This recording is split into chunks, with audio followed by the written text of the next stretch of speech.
प्रदेश राष्ट्रवादी काँग्रेस पक्षाचे अध्यक्ष माननीय श्री जयंत पाटील साहेब यांना ईडीच्या कार्यालयाने काल तपासणीसाठी बोलवलं आणि त्यामध्ये संपूर्ण राज्यभर एक असंतोषाची लाट या ठिकाणी तयार झालेली आपल्या सर्वांना पाहायला मिळते। यामध्ये आदरणीय जयंत पाटील साहेबांनी वारंवार खुलासा केला की या जो काही सस्यविरा जो काही लागला मागे त्या संदर्भात त्यांनी स्टेटमेंट केले की त्या असलेल्या कंपनीशी त्यांचा काही एक संबंध नाही, दुरान्वयी संबंध नाही। तरी पण गेली अनेक वर्षापासून केंद्र सरकारमध्ये असलेलं भारतीय जनता पार्टीचं सरकार आणि राज्यामध्ये असलेलं शिंदे फडणवीस यांचं भाजपचं सरकार, या दोन्ही सरकारचा एकच अजेंडा आपल्याला या ठिकाणी पाहायला मिळतो, तो म्हणजे विरोधी पक्षाचे असलेल्या प्रमुख नेत्यांना या ठिकाणी कोणत्या ना कोणत्या खोट्या केसेस टाकून नामोहरम करायचं आणि त्या माध्यमातून त्यांच्यावरती एक प्रकारचा दबाव तंत्र वापरून त्यांना त्यांच्या असलेल्या कार्यापासून परावृत्त करायचं, जेणेकरून येणाऱ्या लोकसभा विधानसभा असतील नाही तर सर्वच निवडणुकांमध्ये या पद्धतीनं भाजपला आपल्याला यश मिळवता येईल। कोणताही नेता आपापल्या क्षेत्रामध्ये काम करत असताना तो आपल्या तालुक्यामध्ये काम करतो, त्यानंतर तो हळूहळू जिल्हा स्तरावरती काम करतो आणि नंतर तो राज्य स्तरावरती कार्य करत असतो। त्याला साधारणतः सगळ्याच प्रश्नांची जाण असते आणि त्याच्यातून कार्यकर्त्याचा नेता हा झालेला असतो। त्या नेत्याच्या वलयावरती त्या पक्षाचं असलेलं मतदान, त्या पक्षाची असलेली भूमिका ही जनसामान्यापर्यंत पोचत असते। त्यामुळं कोणत्याही राजकीय पक्षाला नेता हा अत्यंत महत्त्वाचा असतो। त्या नेत्यावरती अशा पद्धतीचा काही चुकीचा आरोप करून त्यांना जर या खोट्या केसेसमध्ये गोवलं तर त्या नेत्याचं तर व्यक्तिगत नुकसान होतच होतं, त्याबरोबर त्या नेत्याला ज्यांनी आजपर्यंत मोठं करण्यामध्ये ज्या कार्यकर्त्यांनी हातभार लावला त्या कार्यकर्त्यांचंही नुकसान होतं, पर्यायाने त्या भागाचंही नुकसान होतं, राज्याचंही नुकसान होतं।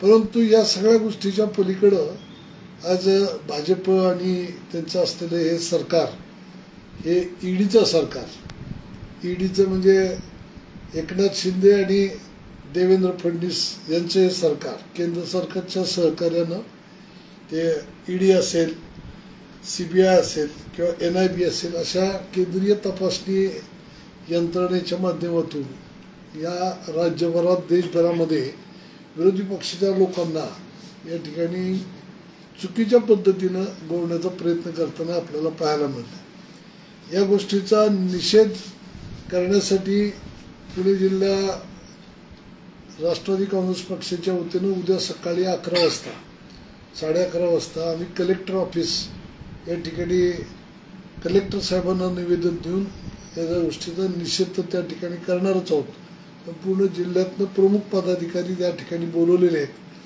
परंतु आता असं आहे की या सगळा निषेध करून नुसतं थांबून चालणार नाही। येणाऱ्या काळामध्ये याला ठोसा अशा पद्धतीचं उत्तर हे द्यावं लागणार आहे, कारण म्हातारी मेल्याचं दुःख नाही, काळ सोकवल। उद्या केंद्रातल्या तपास यंत्रणा या अनिष्ट गोष्टीवरती, भ्रष्टाचार असेल, अन्य गोष्टीवरती कंट्रोल करण्यासाठी आहे। त्यांचं त्यांनी कामकाज केलंच पाहिजे, त्याच्यावरती कोणी ऑब्जेक्शन घेण्याचं काही कारण नाही। पण हे सरळ स्पष्ट दिसतंय की भाजपची नेते मंडळी येथे सांगतात की उद्या यांच्यावरती छापा पडतो, उद्या यांना अटक होणार होते, उद्या यांच्यावरती अशा पद्धतीचा आरोप होणार, हे आधी यांना समजतं आणि नंतर या यंत्रणा त्या ठिकाणी काम करतात, हे कुठंतरी संशयास्पद आहे। आणि हे ग्लोबल नीती जी आपण याला म्हणू की या माध्यमातून या ठिकाणी एक विरोधी पक्ष डॅमेज करण्याचं काम चालू आहे। काही दिवस हे चालू शकतं, पण उद्या जर हाच विरोधी पक्ष सत्तेत आला आणि त्यांनी जर परत अशाच पद्धतीनं कामकाज चालू ठेवलं तर समाजामध्ये या अशा संस्थांचा वरती असलेला विश्वास उडेल. आणि जेव्हा एखाद्या संस्थेवरचा विश्वास उडतो तेव्हा लोकशाही राज्यामध्ये जनमानस हे जेव्हा मान्य करत नाही, ॲक्सेप्ट करत नाही, त्यावेळेला त्या यंत्रणा या बोथट होतात. जर अशा यंत्रणा बोथट झाल्या तर पर्यायानं त्याचा परिणाम भ्रष्टाचारामध्ये वाढ झालेली आपल्याला पाहायला मिळेल. म्हणून त्या यंत्रणेचं स्वायत्तता टिकवणं, त्याच्याबद्दलची विश्वासार्हता टिकवणं हे प्रत्येक राजकीय पक्षाचं कर्तव्य, जास्तीचं जबाबदारी ही सत्ताधारी पक्षाची आहे. आजचा हा भाजपचा सत्ताधारी पक्ष सत्ता हस्तगत करण्यासाठी अत्यंत चुकीच्या मार्गाने या ठिकाणी जातोय. आणि या कारणानं देशभरामध्ये, राज्यामध्ये एक प्रचंड पद्धतीचा असंतोष निर्माण झालेला आपल्याला पाहायला मिळतोय. आज जयंत पाटील साहेबांसारख्या माणसाला या ठिकाणी टार्गेट करणं म्हणजे प्रदेशाची राष्ट्रवादी आहे की ही राष्ट्रवादी आज गेले आदरणीय पवार साहेबांच्या नेतृत्वाखाली, सन्माननीय अजितदादांच्या नेतृत्वाखाली, खासदार सुप्रियाताईंच्या नेतृत्वाखाली संपूर्ण राज्यभर घोडदौड करते. आणि विशेषतः राष्ट्रवादीवरती राग का, तर राष्ट्रवादीचे नेते आदरणीय साहेबांनी महाविकास आघाडीचं फॉर्मेशन करून सत्तेच्या जवळ गेलेल्या भाजपला दूर ठेवण्याचं काम केलं. आणि ज्या पद्धतीनं भाजपने शिवसेना फोडून जे शिंदे गटाला 50 खोके एकदम ओके या सगळ्या गोष्टी जनतेसमोर अगदी सामान्यातल्या सामान्य लोकांना माहिती झालं. चुकीच्या पद्धतीनं ज्या पद्धतीनं शिवसेना फोडली, एक पक्षावरती सूड उगवायचा म्हणजे किती उगवायचा असतो याचं या देशाच्या लोकशाहीमध्ये गेल्या 75 वर्षातलं एक फार मोठं उदाहरण हे एक राष्ट्रीय पक्ष म्हणून स्वतःला म्हणणाऱ्या भाजपने या ठिकाणी दाखवून दिलेलं आहे की आमच्या जर विरोधात काम कराल, आमच्या म्हणण्याप्रमाणे जर काम करणार जर नसाल तर आम्ही तुम्हाला उखडून फेकून देऊ. या पद्धतीचं काम शिवसेनेच्या बाबतीत त्यांनी पैशाच्या मदतीनं आणि या सगळ्या असलेल्या केंद्रीय तपासण्या यंत्रणेच्या माध्यमातून हे केलेलं आहे. याची एक मनस्वी चीड राज्यातल्या प्रत्येक मराठी माणसाला आहे. आणि त्या मराठी माणसाची प्रतिक्रिया ही येणाऱ्या काळामध्ये उमटेल अशी भीती असल्यामुळंच साध्या छोट्या निवडणुकीपासूनच्या सगळ्या स्थानिक स्वराज्य संस्थांच्या निवडणुका या भाजपने या ठिकाणी थांबवलेल्या आहेत. त्यांचं ते धाडसच होईना.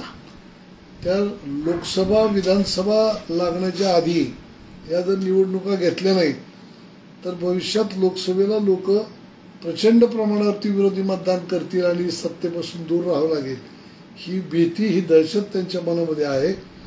म्हणून राष्ट्रवादी काँग्रेस पक्षासारख्या प्रमुख नेत्यांना तर अडचणीत आणलं, तिथं अनिल देशमुखांना अडचणीत आणलं, जयंत पाटील साहेबांना, तिथं आमचे असलेले हसन मुश्रीफ साहेबांच्या वरती पण आता त्यांनी हे केलेलं आहे, एकनाथ खडसे साहेबांवरती, त्या ठिकाणी नवाब मलिक साहेबांवरती, अशी एक सगळ्याच लोकांची या ठिकाणी रांग लावलेली आपल्याला पाहायला मिळते. तर नवाब मलिक साहेबांनी जे एक प्रकरण जे महत्वाचं जे उकरून काढलं होतं त्या यांचं काय तो समीर वानखेडे, तर त्यावेळेस ते जे सांगत होते तेच आज निघालं. त्यामुळे त्यांनी जे काही गोष्टी मांडल्या त्याला त्या ठिकाणी त्यांच्या रोषाला सामोरं जावं लागलं. आजही ते तुरुंगात आहेत. त्यांच्या कुटुंबाचाही विचार केला जात नाही, खरं आहे का खोटं तेही बघितलं जात नाही.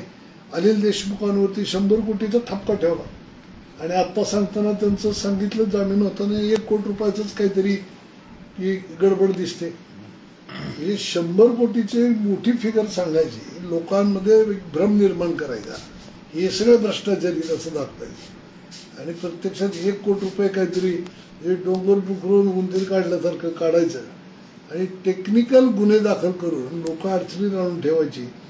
या पद्धतीच्या कारभारामुळं या ठिकाणचे असलेले सर्वच पक्षातले नेते कार्यकर्ते त्रस्त झालेले. येणाऱ्या निवडणुकीमध्ये याचा फटका हा सत्ताधारी भाजप आणि शिंदे सरकारला बसल्याशिवाय राहणार नाही. पण या सगळ्या गोष्टीचा निषेध करण्याच्या दृष्टीनं आमचे प्रदेशाध्यक्ष जयंत पाटील साहेब यांच्यावरती केलेली ईडीची कारवाई काल त्यांनी सांगितलं 9.5 तास चौकशी झाली. त्यातून त्यांना जे काही अपेक्षित आहे ते सहकारी जयंत पाटील साहेबांनी केला. या सगळ्या लोकशाहीवरती विश्वास ठेवून इतकंही तपासणी यंत्रणा म्हणजे समोरच्या असलेल्या विरोधी पक्षाच्या म्हणण्यानुसार चालल्या तरी देखील जे लोकशाहीमध्ये राहून या सगळ्या तपासणी यंत्रणांना या आवश्यक ते सगळं सहकार्य करण्याचं एक ज्याला आपण म्हणतो मनाचं मोठेपण या ठिकाणी जयंत पाटील साहेबांनी दाखवलेलं आहे. यातून काहीच साध्य होणार नाही हे तपासण्या करणाऱ्या अधिकाऱ्यांच्या लक्षात आलेलं आहे. पण उलटं सुलटं काहीतरी वेडं वाकडं आरोप करण्यापर्यंत आणि माणसाला एकदा आत घालायचं आणि तिथं नंतर मग त्या टेक्निकल गुन्ह्यामध्ये लटकत ठेवायचं, ही जी कामाची जी काही पद्धत यांनी ज्या पद्धतीने अवलंबलेली आहे त्यामुळं एक प्रचंड मोठं नुकसान या लोकशाहीतल्या असलेल्या यंत्रणांचंच होत आहे. यांच्यावरचा विश्वास उडत चालला.